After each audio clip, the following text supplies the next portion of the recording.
جو قطعیت اور یقین میں سب سے کمزور درجہ رکھتی ہے لیکن اس سے بھی فرض اور حرام ثابت ہوتا ہے۔ قرآن پاک میں ہے حرمت علیکم امہاتکم، تم پر تمہاری مائیں حرام کی گئی ہیں۔ اب سوال پیدا ہوتا ہے کہ ماؤں کا کیا حرام ہے؟ ماؤں سے گفتگو حرام ہے یا ماؤں کا دودھ حرام ہے؟ کیا چیز حرام ہے؟ تو جواب یہ ہے کہ ماؤں سے نکاح حرام ہے۔ حالانکہ قرآن پاک کے الفاظ میں نکاح کا لفظ موجود نہیں ہے، لیکن یہ الفاظ اس بات کا تقاضا کر رہے ہیں، ان کا اقتضا ہے کہ یہاں کوئی لفظ محذوف مانا جائے جس سے ان الفاظ کا معنی صحیح بنے، اور وہ لفظ نکاح ہے۔ یعنی مقتضا جو ہے وہ نکاح ہے، تو یہاں اقتضاء النص سے ماؤں سے نکاح کی حرمت ثابت ہو رہی ہے۔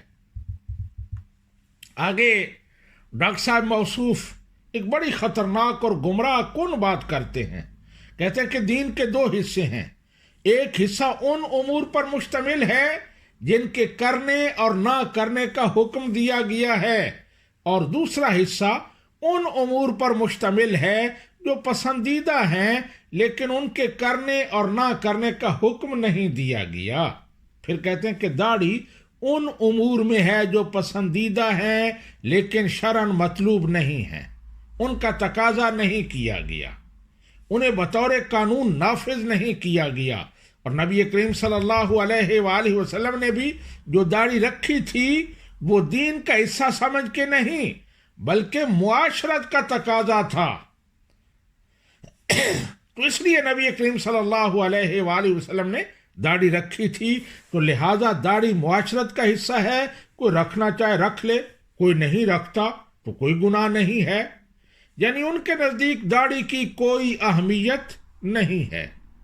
پھر سنت غیر مؤکدہ کی مثال دیتے ہیں، کہتے ہیں کہ جس طرح سنت غیر مؤکدہ کوئی پڑھ لے تو ٹھیک ہے، نہ پڑھے تو کوئی ان سے پوچھتا نہیں ہے۔ عصر کی سنتیں آپ نے کبھی نہیں پڑھی، آپ پر کوئی اعتراض نہیں کرتا، تو بالکل اسی طرح داڑھی بھی کوئی رکھے یا نہ رکھے جی اس کی مرضی ہے، اس پر کوئی اعتراض نہیں ہوگا۔ اور ویڈیو کے آخر میں کہتے ہیں کہ نبی اپنے دور کا سب سے ماڈرن، پروگریسو اور سب سے اپ ٹو ڈیٹ شخص ہوتا ہے، لہٰذا ہمیں بھی پروگریسو اور اپ ٹو ڈیٹ ہونا چاہیے۔ پھر ایک حدیث پاک پیش کرتے ہیں کہ نبی کریم صلی اللہ علیہ وآلہ وسلم نے ارشاد فرمایا، مومن کے 2 دن ایک جیسے نہیں ہو سکتے، اس کا اگلا دن پچھلے دن سے بہتر ہوتا ہے۔ یعنی ڈاکٹر صاحب کے کہنے کا مطلب یہ ہے کہ اگر پہلے مومن داڑیاں رکھتے تھے تو اب تو ہم آگے بڑھ گئے ہیں، تو اب تو ہمیں داڑیاں کٹانی چاہیے۔ لیکن حقیقت یہ ہے کہ یہ حدیث بالکل اس کے خلاف ہے، یہ حدیث کا غلط استدلال کر رہے ہیں۔ یہاں حدیث کا مطلب یہ ہے کہ تمہارا ہر آنے والا دن پہلے سے بہتر ہو، دین میں تم آگے بڑھو، ترقی کرو۔ داڑھی کے حوالے سے ہی لے لیں، یعنی ایک دن اگر تمہاری داڑھی خسخسی ہے تو دوسرے دن اس میں اضافہ ہونا چاہیے، تیسرے دن اس میں اور اضافہ ہونا چاہیے، اس میں پروگریس ہونی چاہیے، حتیٰ کہ بڑھتے بڑھتے تمہاری داڑھی سنت کے مطابق جو شرعی مقدار ہے قبضہ کی اس کے مطابق ہو جائے۔ لیکن ڈاکٹر صاحب کی داڑھی ترقی نہیں کر رہی بلکہ تنزلی ہو رہی ہے، اس میں پیچھے جا رہے ہیں، اور اس پر وہ حدیث فٹ کر رہے ہیں کہ تمہارے 2 دن ایک جیسے نہیں ہونے چاہیے، ہر آنے والا دن پہلے سے بہتر ہونا چاہیے۔ حالانکہ داڑھی کے حوالے سے وہ پروگریسو نہیں ہیں بلکہ ریگریسو ہیں، تو یہ ان کا بالکل غلط استدلال ہے۔ تو سامعین و ناظرین، یہ تھی ڈاکٹر صاحب کی گفتگو اور اس پر میرا تبصرہ۔ اب میں آتا ہوں کہ داڑھی کے دلائل جو ہیں ان پر، لیکن میں زیادہ کوئی دلائل پیش نہیں کروں گا، اس لیے کہ اس موضوع پر بڑی بڑی کتابیں لکھی گئی ہیں۔ علماء کرام نے قرآن و حدیث سے مضبوط دلائل پیش کیے ہیں، اور وہ کتابیں دستیاب ہیں، کوئی بھی لے کر پڑھ سکتا ہے، اور ڈاکٹر صاحب بھی اگر ان میں طلب ہے تو وہ لے کر پڑھ سکتے ہیں، اپنی اصلاح کر سکتے ہیں۔ لیکن اگر وہ نہ پڑھنا چاہیں تو انہیں کوئی مجبور نہیں کر سکتا، اور لگتا ایسے ہی ہے کہ وہ ان دلائل کو پڑھنا نہیں چاہتے، وہ اپنی طرف سے خود ساختہ دلائل پیش کرتے ہیں۔ تو میں اپنے عام سامعین و ناظرین کے لیے داڑھی کی شرعی حیثیت پر مختصر سی گفتگو کر دیتا ہوں۔ علماء اہل سنت کے نزدیک داڑھی قبضہ بار یعنی ایک مشت کے برابر یہ واجب ہے، اس سے کم کرانا اور منڈوانا یہ مکروہ تحریمی ہے، یہ جائز نہیں ہے۔ بعض علماء نے داڑھی سنت مؤکدہ قرار دی ہے، لیکن وہ بھی کہتے ہیں کہ اس کا اہتمام واجب کی طرح ہونا چاہیے، کیونکہ اس کی بڑی تاکید ہے۔ جیسے فجر کی سنتیں ہیں، اگرچہ ہے سنت، لیکن ان کی تاکید اتنی ہے کہ علماء نے اس کے ساتھ فرض کی طرح ڈیل کیا ہے۔ علماء کہتے ہیں کہ فجر کی سنتوں میں قیام اسی طرح ضروری ہے جس طرح فرائض میں ضروری ہے، تو بالکل اسی طرح داڑھی بھی اگرچہ سنت مؤکدہ ہے لیکن قریب واجب ہے۔ جہاں تک دلائل کا تعلق ہے تو پہلی دلیل میں قرآن سے دوں گا۔ اللہ سبحانہ و تعالیٰ ارشاد فرماتا ہے لَقَدْ كَانَ لَكُمْ فِي رَسُولِ اللَّهِ أُسْوَةٌ حَسَنَةٌ، کہ تمہارے لیے رسول اللہ صلی اللہ علیہ وآلہ وسلم کی شخصیت میں، آپ کی ذات میں بہترین نمونہ ہے۔ دوسری آیہ کریمہ میں اللہ سبحانہ و تعالیٰ فرماتا ہے مَا آتَاكُمُ الرَّسُولُ فَخُذُوهُ وَمَا نَهَاكُمْ عَنْهُ فَانْتَهُوا، کہ میرا محبوب جو کچھ تمہیں دے وہ لے لو، سینے سے لگا لو، مضبوطی سے تھام لو، اور جس سے وہ روک کے اس سے رک جاؤ۔ یہ آیات اور اس طرح کی دیگر آیات، ان سے ہمیں یہ پتہ چلتا ہے کہ رسول اللہ صلی اللہ علیہ وآلہ وسلم کا اتباع ہمارے لیے واجب ہے، آپ کی سیرت پر عمل کرنا یہ ضروری ہے۔ داڑھی بھی نبی کریم صلی اللہ علیہ وآلہ وسلم کی دائمی سنت ہے، اس لیے واجب الاتباع ہے۔ نبی کریم صلی اللہ علیہ وآلہ وسلم نے پوری زندگی ایک مشت کے برابر جیسے کچھ زیادہ داڑھی رکھی، ایک لمحہ بھی آپ نے ترک نہیں فرمایا، ایک لمحہ بھی آپ نے اس کے خلاف نہیں کیا۔ حالانکہ آپ کی عادت مبارکہ یہ تھی کہ جو کام شرعاً لازم اور ضروری نہ ہوتا اسے بیان جواز کے لیے کبھی کبھار ترک کر دیتے، لیکن داڑھی کے معاملے میں آپ نے ایسا نہیں فرمایا، ایسا نہیں کیا۔ اور فقہا کا یہ قاعدہ ہے کہ جس کام پر نبی کریم صلی اللہ علیہ وآلہ وسلم مواظبت اختیار کریں، جسے دائمی طور پر کریں، اسے ترک نہ کریں اور اس کے ترک پر انکار فرمائیں، وہ واجب ہوتا ہے۔ یعنی یہ فقہا نے واجب کی تعریف کی ہے، واجب کا ثبوت اس طرح انہوں نے ثابت کیا ہے۔ دوسری دلیل یہ ہے کہ داڑھی یہ اسلام کا شعار ہے۔ نبی کریم صلی اللہ علیہ وآلہ وسلم نے اپنی امت کو بار بار حکم دیا ہے اور اس کی بڑی تاکید کی ہے۔ حدیث پاک میں آپ ارشاد فرماتے ہیں خالف المشرکین ووفر اللحا وحف الشوارب، مشرکین کے خلاف کرو، داڑھی بڑھاؤ اور مونچھیں پس کرو۔ اسی طرح دیگر احادیث میں آپ نے فرمایا مجوس کے خلاف کرو، یہود و نصارہ کے خلاف کرو اور داڑھیاں بڑھاؤ۔ یہ حکم آپ کا بار بار ہے۔ اب ڈاکٹر صاحب کہہ رہے تھے کہ داڑھی یہ دین کا حصہ نہیں ہے، یہ معاشرت کا حصہ ہے، تو یہاں میں ایک حدیث پاک پیش کرتا ہوں جس میں نبی کریم صلی اللہ علیہ وآلہ وسلم نے صراحت کے ساتھ بتایا ہے کہ داڑھی دین کا حصہ ہے، معاشرت کا حصہ نہیں ہے۔ آپ کی بارگاہ میں ایک مجوسی آیا، اس نے داڑھی مونڈی ہوئی تھی اور مونچھیں بڑھائی ہوئی تھی، تو آپ نے پوچھا یہ کیا ہے؟ اس نے کہا یہ ہمارے دین کا حصہ ہے، یہ ہمارا دین ہے۔ تو آپ نے ارشاد فرمایا فی دیننا ان نجز الشارب ونوفی اللحیہ، ہمارے دین میں یہ ہے کہ ہم مونچھیں کٹوائیں اور داڑھی بڑھائیں۔